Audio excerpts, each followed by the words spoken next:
Et nous sommes ensemble avec Jacques Morel, qui est capitaine de gendarmerie, ancien patron de l'Office de lutte contre la délinquance itinéraire.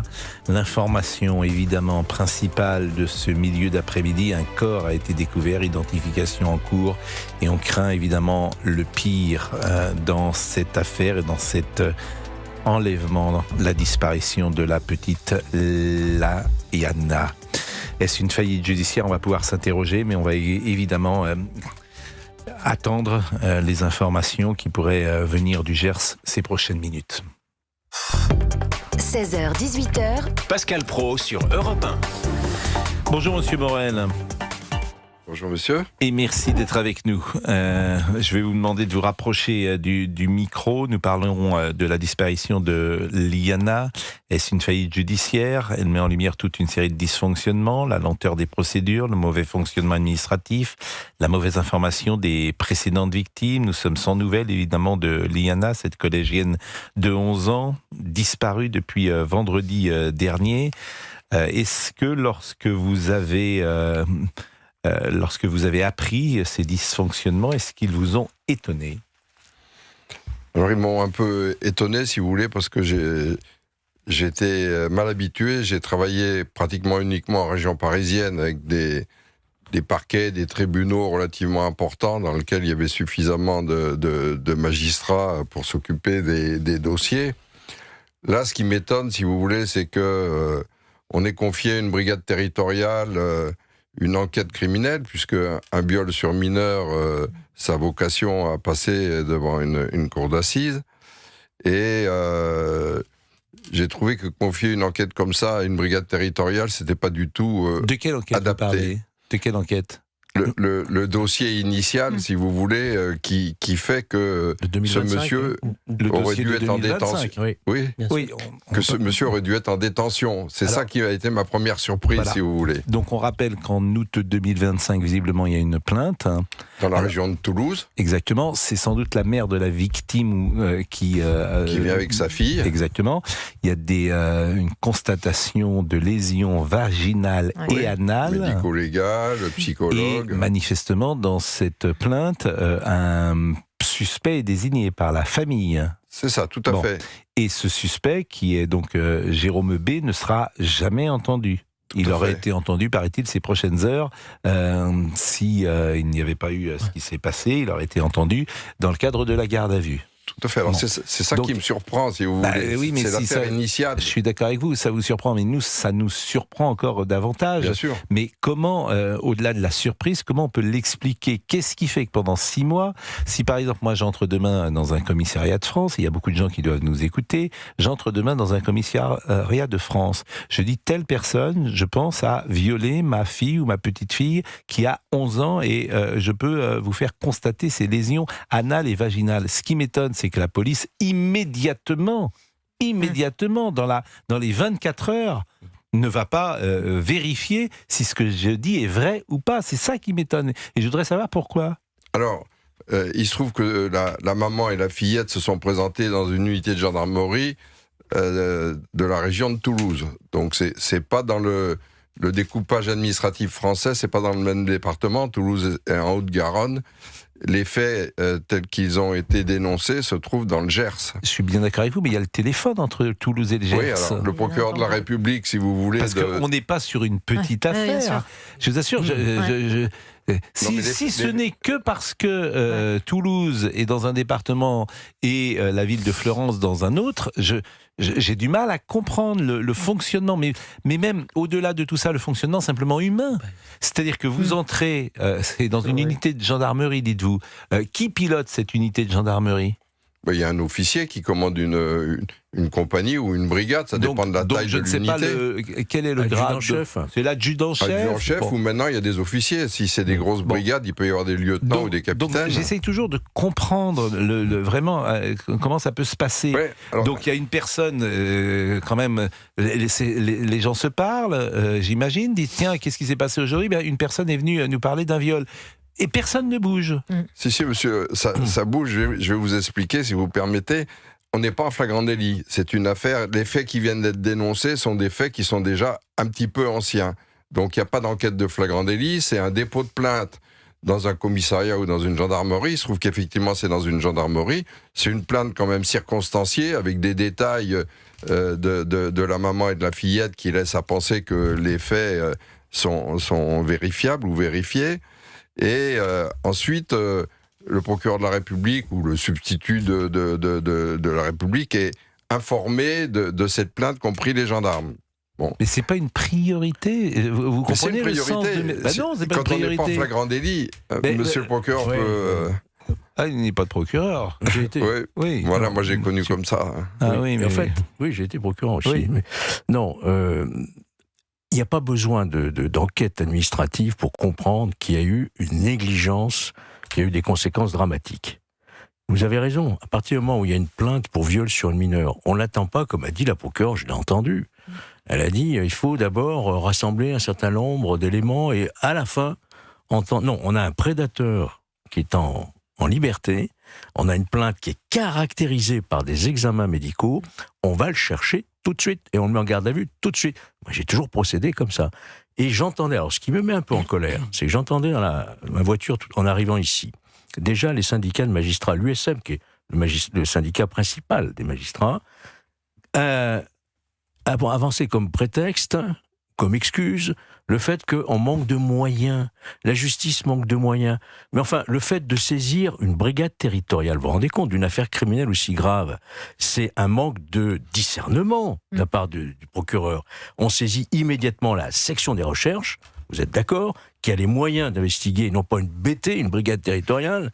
On saisit éventuellement la police judiciaire, souvenez-vous, dans l'affaire Grégory, ce qui s'était passé, et on saisit même le pôle criminel du département, c'est-à-dire le pôle du parquet d'Agen. D'ailleurs, je crois savoir que le parquet de Auch vient de se dessaisir au profit du pôle criminel parquet d'Agen. Donc il y a eu un manque, c'est pas une question de manque de moyens, c'est un manque de discernement. Nous sommes depuis le début de cette émission avec Jacques Morel, capitaine de gendarmerie, ancien patron de l'Office de lutte contre la délinquance itinérante, qui nous expliquait les dysfonctionnements qu'il y avait pu avoir dans cette affaire, et notamment avec cette brigade territoriale qui avait été saisie, qui ne vous paraît pas adaptée principalement à ce type d'affaires, c'est ce que vous disiez il y a quelques instants. Oui, alors la brigade en question, si vous voulez, c'est un effectif de 8 gendarmes qui sont des généralistes. C'est la même chose qu'un commissariat de police. Donc, si vous voulez, ils interviennent sans arrêt sur des violences intrafamiliales, accidents de la circulation. Ils récupèrent des plaintes et des dossiers pour des vols des chèques sans provision, tout un tas de choses qui font qu'il y a beaucoup de dossiers pour le même gendarme. Et visiblement, on n'a pas attiré son attention sur la gravité des faits qu'il y avait dans cette procédure. C'est ça qui est absolument impossible à entendre, parce que cette gravité, si vous voulez, des faits, ça, elle se voit. À partir du moment où une mère vient, voilà, même si elle se voyait pas, si vous voulez, il existe dans la magistrature un fichier des antécédents judiciaires qui s'appelle Cassiopée, et il se trouve qu'au parquet de Auch, ils ont eu à connaître 2 affaires mettant en cause la même personne, c'est-à-dire une famille qui dénonce leur gamine de 17 ans qui a eu des rapports sexuels avec un adulte, c'est la même personne, c'est le même adulte. Une plainte qui vient de Béthune, qui arrive à Auch parce qu'ils sont compétents du fait du domicile de l'auteur présumé, sur un viol déjà d'une enfant de 11 ans.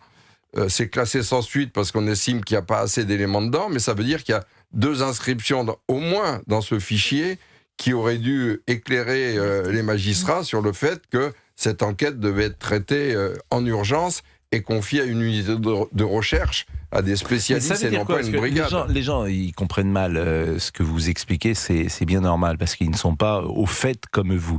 Ça veut dire quoi? C'est que c'est le magistrat qui choisit évidemment, le service qui va enquêter. Mais ce magistrat, cette fiche de renseignement Cassiopée, dites-vous, Cassiopée, il ne la consulte pas avant de donner ces instructions? Voilà, c'est ce qu'on pourrait reprocher dans une affaire potentiellement criminelle, de ne pas jeter un œil dans cette... C'est une négligence, il ne l'a pas consulté? Je ne sais pas ce qu'en pense le procureur, mais moi je trouve il que... n'a pas fait. Parce qu'en fait, ce qui est formidable avec la justice, c'est qu'il n'y a jamais... Il n'y a pas de responsable de la justice. Il n'y a jamais vous allez voir, une personne qui vient dire... Il n'y a jamais une personne...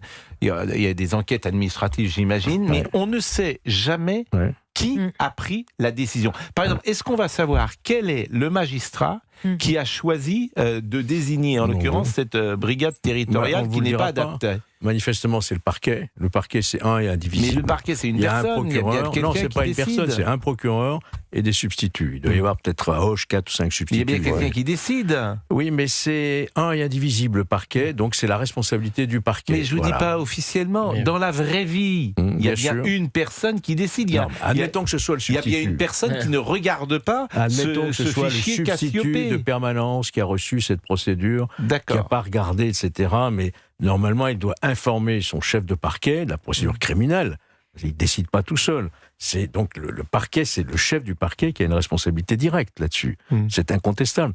Mais encore une fois, moi, ce que je crois, c'est qu'il y a eu une erreur d'appréciation dans le choix du service. Par exemple, si vous avez un problème... Non, mais je vais vous donner un exemple. Évidemment, vous avez un problème ophtalmologique et le médecin généraliste vous envoie chez un néphrologue. Il y a un problème. Là, on envoie dans une BT, une brigade territoriale, qui fait le tout venant, une affaire criminelle qui suppose une intervention technique, de police scientifique, immédiate, qui sache recueillir la parole de l'enfant. Tout ça, il y a des gens spécialisés dans les sections de recherche. Nous sommes avec Audrey, qui habite Lyon. Bonjour Audrey. Bonjour Pascal, bonjour. Vous vouliez intervenir, Audrey, vous êtes une mère d'un enfant de 2 ans, d'une petite fille de 2 ans. Oui, la petite Augustine. Écoutez, c'est sidérant et c'est terrible parce qu'on sait que la justice, excusez-moi, mais elle a deux vitesses selon les sujets. On pourrait parler du périscolaire à Paris, mais pas que. On pourrait parler aussi de l'affaire Epstein qui révèle que la France est un paradis pour les pédos. D'accord. On pourrait parler de Jack Lang. Il y en a qui s'en sortent quand même pas mal. C'est un sujet qu'il faut prendre à bras-le-corps. Et oui, il faut rendre les magistrats responsables. Comme pour Elias. Et quand on regarde un petit peu les condamnations pour viol avec toutes les plaintes pour viol, il y a juste à regarder combien sont condamnés. Donc oui, on est écœurés. Il y a un sentiment d'insécurité, que ce soit dans la rue, parce que les magistrats aussi nous mettent en insécurité dans la rue, nos filles, nous en tant que femmes, adultes. Donc oui, on est révoltés. Écoutez, il y a des témoignages qui arrivent. Il y a une personne qui nous écoute qui dit la fille de ma voisine a été violée par son père. C'était il y a 1 an. Et le père va être mis en garde à vue seulement maintenant. Et pendant 1 an, ils ont fait une enquête pour savoir si la mère était crédible ou pas. Oh là là. Donc ça se passe comme ça, manifestement. Donc moi je découvre, c'est toujours pareil, je découvre comment ça se passe, je suis un peu étonné. Mais que dites-vous, Elliot Deval ? C'est quand même intéressant que notre auditrice fasse le parallèle entre la sidération du scandale du périscolaire à Paris et cette affaire-là, c'est-à-dire que la promesse de l'État est de faire des violences faites contre les femmes une grande cause nationale. Donc imaginez un seul instant les violences faites contre les enfants. Le ministre de l'Intérieur cet après-midi a parlé de défaillance. On est au-delà des défaillances.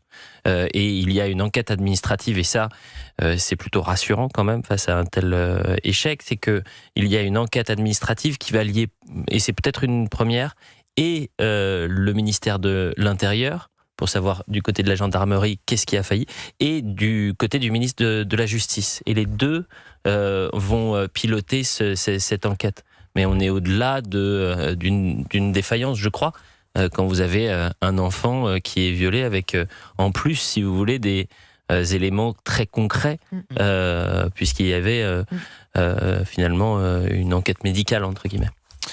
Si on parle des défaillances, on peut parler du début de la chaîne, donc le dépôt de plainte, comme pour le bourreau de Liana, jusqu'aux réquisitions. On verra, si on fait le parallèle avec le périscolaire, on verra ce que décidera la justice. Mais quand on voit que des pédocriminels, dans les réquisitions, on demande 1 an ferme, aménageable sous bracelet électronique, pour un pédocriminel qui s'en est pris à 9 enfants âgés de 3 à 5 ans, et pour un autre, 18 mois de prison avec sursis, sans passer par la case prison, sans mandat de dépôt et sans détention provisoire, c'est vraiment scandaleux, c'est à vomir. C'est-à-dire que c'est un appel pour les pédocriminels. Oh bah, c'est pas cher payé, hein, c'est un an ferme aménageable sous bracelet ou 18 mois de prison avec sursis. C'est un appel à recommencer pour tous les pédocriminels de ce pays. Hein.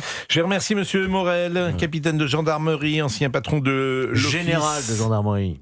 Qu'est-ce que j'ai dit? Capitaine. C'est marqué Il a pas dû capitaine. faire son service militaire, Monsieur Pro. Mais pourquoi vous dites ça? Il n'y a pas de capitaine dans la gendarmerie? Si. Oui, mais c'est des petits jeunes. Moi, je suis un ancien, si vous voulez, en fin de Mais c'est carrière. marqué Heureusement que je n'ai capitaine, pas c'est pour terminé ça, capitaine, sinon je ne serais pas là. Ah oui, mais là où vous avez dit une chose juste, je n'ai pas fait mon service militaire. J'étais Y5. Ils n'ont pas voulu de moi. Ouais. Ouais. Alors que je voulais. Les Y5, c'est les yeux. Les yeux. Ah oui, c'est C'est vrai. les yeux. On m'a dit, vous. Donc, ils n'ont. Après, François Hollande avait été réformé, il avait voulu quand même faire son service militaire. Jacques Morel, je le remercie, général de gendarmerie, ancien patron de l'Office de lutte contre la délinquance itinérante. Merci de la qualité de vos réponses et de la précision de Merci, ces indications que vous nous avez